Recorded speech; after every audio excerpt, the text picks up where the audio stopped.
ప్రముఖ సింగర్ సునీత తన పాటలతో తెలుగు రాష్ట్రాల్లో ఎంత పాపులర్ అయిందో ప్రత్యేకంగా చెప్పాల్సిన పని లేదు. అది అలా ఉంటే సునీత సోషల్ మీడియాలో చాలా యాక్టివ్గా ఉంటారు. అందులో భాగంగా ఆమె ఎప్పటికప్పుడు తన ఫ్యామిలీతో పాటు ఇతర విషయాలను, వివిధ సందర్భాల్లో ఆమె దిగిన ఫోటోలను పంచుకుంటూ ఉంటారు.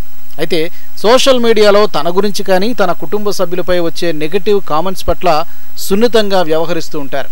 అయితే కొన్ని సందర్భాల్లో ఆ కామెంట్స్ శృతి మించితే వారికి తనదైన స్టైల్లో స్ట్రాంగ్ కౌంటర్ ఇస్తారు ఆమె. తాజాగా తన భర్త రామ్ వీరపనేని గురించి ఓ నెటిజన్ చేసిన కామెంట్పై ఆగ్రహం వ్యక్తం చేశారు సునీత. తాజాగా సునీత ఆమె భర్త రామానుజుల విగ్రహాన్ని సందర్శించారు. అక్కడ వారిద్దరూ దిగిన ఒక ఫోటోని ఫేస్బుక్ ద్వారా షేర్ చేశారు సునీత. స్టాచ్యూ ఆఫ్ యూనిటీ అంటూ చెప్పుకొచ్చారు. ఈ ఫోటోపై చాలామంది కామెంట్స్ చేశారు.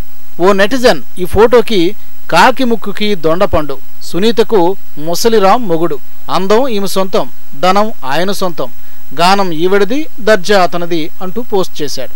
అతనికి ఘాటుగా రిప్లై ఇచ్చారు సునీత. నోటి దూల నీది, నీ భారం భూమిది అంటూ తనదైన స్టైల్లో కౌంటర్ ఇచ్చారు సునీత. ఆమె అభిమానులు కూడా ఆమెకే మద్దతు పలికారు.